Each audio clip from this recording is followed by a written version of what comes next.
Kde bolo, tam bolo, za 7 evejdnutými mobmi a za 7 bugnutými questami bola jedna krajina, ktorú niekto stále tuneloval a kde každý chamtivo všetko len pre seba hrabal. V krajine žil každý spokojne a v miery a toho, kto chodil stále držkovať, vymazali jednoducho z databáze a bolo opäť kľud. Mesto, v ktorom sa všetci združovali a ktoré svojou rozlohou najväčšie bolo, nazývali všetci spoločne Ninja Forge. Do Ninja Forgeu zavítali rôzni obchodníci, podvodníci, unterwassermani a šmelinári z celého kraja za účelom popredávať nejaké tie fake itemy, poninžovať nejaké tie veci, ale hlavne preto, aby mohli navštíviť kráľa a kráľovnu. Král bol statočný dwarf, ktorý za dávnych čias ukradol fernetomancerom pálenicu a tí všetci od smedu pokapali. Vďaka tomuto skutku sa vrilo kráľovo meno Meny Promile do pamäti každému a občania si ho ako kráľa zvolili. Král ale nemohol byť bez kráľovnej a tak si vzal za ženu svoju ex-ožran priateľku. Kráľovna mala husté, hovnovo-hnedé vlasy a sračkovo-hnedé oči. Na základe týchto dvoch znakov bola v kráľovstve známa pod menom Metaxa. Kráľovna si sem tam vypila, ale viac ako alkoholu holdovala make-upu a inej kozmetike. Všetci v Ninja Forge žili spokojne a spito až do dňa, kedy sa malo kráľovskému páru narodiť dieťa. Král si veľmi želal syna, no napriek tomu sa im narodilo dievčatko. 3 dni a 3 noci sa v kráľovstve chlastalo a oslavovalo, ale na tretí deň podstrčila zákerná kráľovna kráľovi namiesto fľaše s vodkou destilovaný lieh. Král sa z chuti napil, vypil celú fľašu na ex, no v tom momente mu prišlo nejak divne. Z procesoru sa mu začalo zrazu dymiť, dostal error a zdrveného tým, že už sa viac nenapojí do World of Warcraft, ho odviezli do psychiatrickej liečebne. V kráľovstve zavládol na dlhý čas smútok, no neskôr sa všetko vrátilo do starých kolají. Kráľovna sa ujala vlády nad krajinou a nastolila krutovládu, kde nikto chlastať nemohol a všetci museli od rána do večera chodiť farmiť dumníky. Kráľovna sa starala hlavne o svoj vzhľad a na svoju dcerku úplne zabudla. Dievčatko postupne rástlo a učilo sa rôznym veciam, ale najväčšiu záľubu našlo vo vytváraní bielých práškových narkotík a preto dostalo od obyvateľov Ninja Forgeu meno Snowgirl. Ako čas plynul, Snowgirl bola každým dňom krajšia a krajšia, kdežto kráľovna Metaxa každým dňom starla. Kráľovna mala každým dňom následkom starnutia hlbšie a hlbšie depresie a tak nakázala dvornému programátorovi, aby jej spravil program zrkadlo, ktorý vyhľadá všetky krajšie ženy v kráľovstve ako je ona. Tak sa aj stalo. Kráľovna si program hneď zamilovala a v priebehu týždňa zabanovala viac ako 100 žien, ktoré program našiel. V banovacom trende pokračovala niekoľko týždňov, až kým nebola najkrajšia v celom kráľovstve. Jedného dňa, keď bola na prechádzke po kráľovskom paláci, uvidela Snowgirl a okolo nej 20 nadržaných ninja gnómov, ktorí jej ponúkali za sexuálne služby všemožné socket gemy a rôzne iné šperky. Kráľovnu to dosť nasralo, tak si v komnate pustila zrkadlo a zadala doň príkaz lomitko who better than me. Nastala ale neočakávaná vec. Zrkadlo trochu laglo a zrazu vyskočila tabuľka s nápisom: program zrkadlo vykonal nepovolenú akciu a bude zatvorený. Kráľovna sa cítila ohrozená, pretože skúšala aj reinstall operačného systému, ale stále nič. A preto si nechala nakoniec zavolať kráľovského Rogunu Sappenheimera a dala mu príkaz, aby Snowgirl odvliekol do lesa a tam ju zamordoval. Roguna Sappenheimer nelenil, nabrúsil si Dagger a už ho nebolo. Úboha Snowgirl nevedela, že sa za ňou vydal kráľovský asasín a jediné, čo ucítila, bola tvrdá rana do hlavy a omdlela. Roguna si ju najprv prehodil cez rameno, zapol si sprint a uháňal s ňou do lesa. Keď boli v strede temného lesa, potrebovali z Rogun vyčvachtať káčera, tak zložil Snowgirl na zem a odbehol vykonať potrebu. Našťastie pre Snowgirl blbeček Sappenheimer si zabudol nastaviť adony a tak v lese zablúdil. Pobehoval hore-dole, až dostal smet, ale namiesto vodky vytiahol fľašu s Instant Poisonom rank 5, z chuti sa napil a znechutený skapal. Keď sa Snowgirl zobudila a uvidela okolo seba len tmu, zlakla sa, ale zachovala chladnú hlavu. Rozkopla prvý strom, ktorý videla a podľa letokruhov určila svetové strany. Vybrala sa teda na sever. Išla dlhé 3 dní, kým dorazila do oblasti Fatlands. Oblasť Fatlands bola opustená a nikto do nej zo strachu radšej ani nechodieval. Napriek tomu bolo v diaľke vidno ale malé svetielko. Nuž vybrala sa Snow Girl, že sa vyberie to preskúmať. Ako sa tak približovala, zistila, že svetielko žiari z malého domčeka a keďže sa už začínalo stmievať, rozhodla sa, že prespí vo vnútri. Otvorila teda malé dvere, vošla dnu, zdvihla hlavu a bum! Drbla si hlavu o nízky strop. DPC, to je čo? Zašomrala potichu. Pozrela do izby a zazrela 7 malých stoličiek, ktoré boli porozmiestňované okolo malého stola a na stole stálo 7 malých fľašiek s nápisom Don't touch that, bitch! Po tejto svojej namáhavej ceste vysmedla a tak sa vysrala na varovanie a 6 fľaší vypila, ale pri 7 sa jej troška zamotala hlava, tak ju nevypila celú a išla hľadať posteľ. V ďalšej miestnosti si okrem toho, že zazrala 7 postelí, zazdrbla hlavu o strop, no a v tom si všimla, že je špinavá ako prasa. No ale v tom našťastie uvidela 7 krabíc s oblečením. Rozhádzala všetko na ruby a až v poslednej 7 krabici našla nejaké časti ženského oblečenia. Prezliekla sa a uložila sa do postele. Posteľ jej však bola nepohodlná a tak vyskúšala aj ostatné a komfort našla až v poslednej.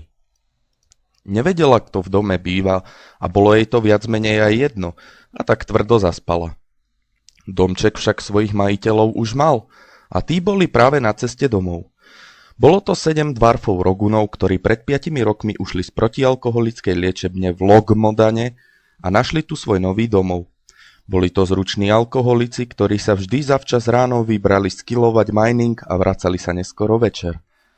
Dwarfovia Roguny nemali žiadnych priateľov ani známych a obľúbení boli približne tak, ako keby Tokyo Hotel robil predkapelu na koncerte System of a Down.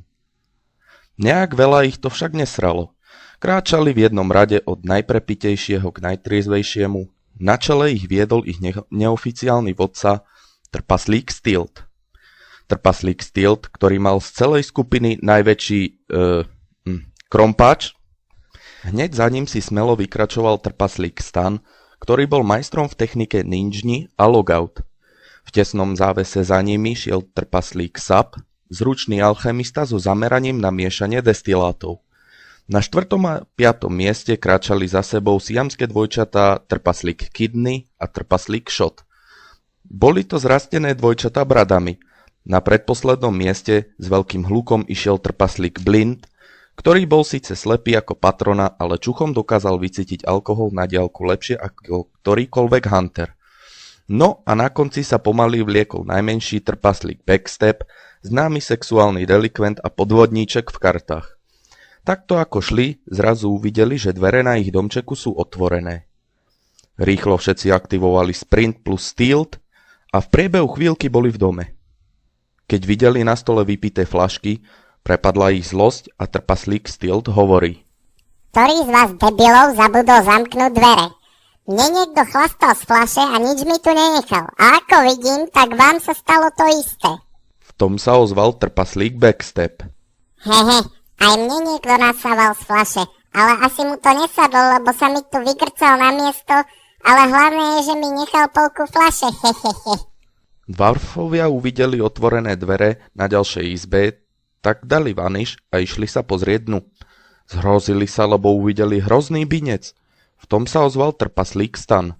OMG, čo je to tu za bordel? Všetky veci máme rozhádzané. Všetci stáli a úprene hľadeli na ten neporiadok, keď tu zrazu začal Trpaslík Backstep nariekať. Niekto mi lutoval skriňu a ninjal mi equip. Trpaslík Sap sa zarazil a vraví: Som ti 100-krát vravel, že nemáš nosiť podprdu a tanga, OMG demencia. Chcel mu už dať jednu do držky, ale v tom počuli hlasné chrápanie z jednej z postelí. Pozreli sa bližšie a každý z nich vytasil svoj dlhý sword. Ale aj tak nevedeli, čo majú robiť, všetci 7 dwarfovia boli totiž vykastrovaní a ženy ich nejak zvlášť nezaujímali. Trpaslík Stilt použil kick a skopol Snowgirl dole z postele, ktorá si zas narazila lebku o zem. Prebrala sa a zo strachu začala kričať. Trpaslík Kidney jej dal silence a Trpaslík Shot povedal: Shut the fuck up, bitch! Čo tu chceš, ty lama? Hovor. Snowgirl sa trocha ukludnila a porozprávala svoj príbeh dwarfom. Povedala im, čo jej spravila Metaxa a povedala im aj o svojich skilloch. Trpaslíkov to veľmi zaujímalo hneď potom, ako im skúsená herbalistka Snowgirl ubalila špeka. Trpaslíci sa potom hodinu rehotali a nakoniec dovolili Snowgirl, aby u nich ostala. Vďačná Snowgirl im každé ráno do práce chystala jointy a všetci boli šťastní. Medzi tým kráľovná Metaxa, spokojná, že sa tej čúzy zbavila, len tak zo zvedavosti zapla zrkadlo a zadala, nech zrkadlo nájde, či je niekto opäť krajší než ona. Dostala šok, keď sa objavil nápis Snowgirl found, error, player online but not in range. Po výbuchu zlosti ju ale napadol plán, ako sa jej zbaviť. Namiešala smrtiaci koktejl a dvorný programátor jej spravil addon, s ktorým ju hravo našla. Dwarfovia už išli medzi tým skillovať a Snowgirl práve upratovala zvratky po včerajšej party. Metaxa sa polymorfom premenila na Murloka, vyťahla otravený koktejl, pristúpila k Snowgirl a vraví. Snowgirl mala kocovinu, zobrala koktejl a vypila ho na ex. Zakrútila sa jej hlava, podlomili nohy a padla k zemi. Keď kráľovna videla, ako dievča spadlo k zemi a zas si drblo hlavu o kameň, začala tak rýchlo spamovať emote, že dostala lak, prepadla sa do textúry a odvtedy sa na ňu zabudlo. Nič to však nemenilo na fakte, že Snowgirl bola dead. Keď prišli trpaslíci domov a videli, že Snowgirl leží nehybne na zemi, mysleli si, že je namol alebo že používa feint death. Všetci ju priateľsky začali kopať do rebier, ale keď videli, že s dievčinou to ani nehne, zachvátil ich fír. Nevedeli, čo majú robiť a tak len mlčky mačkali makro lomitko kraj. Mali šťastie, že v diaľke bol na potulkách princ Čúčo von Dunihlav, ktorý to začul, podišiel bližšie a hovorí. OMG, stop emote spam, you fucking noobs. Dwarfovia sa na ňo pozreli a povedali mu, čo sa stalo. Princ sa len pousmial, použil redemption, lebo nebol lama a na 10. leveli sa ho naučil. Oživil Snowgirl, tá sa objavila rovno pri ňom, princ dal na ňu inspekt a po chvíľke povedal.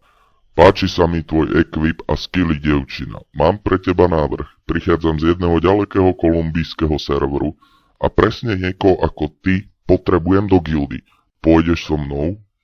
Snowgirl sa princová T5 moc páčila, tak ubalila dwarfom plné bagle jointov, dala si na princa follow a odsvaleli preč.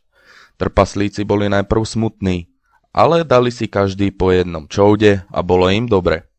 Keď im špeky došli, vrátili sa späť k tvrdému alkoholu a ak nezomreli na otravu alkoholom alebo cirrózu pečene, tak tam chlastajú dodnes. A to je koniec.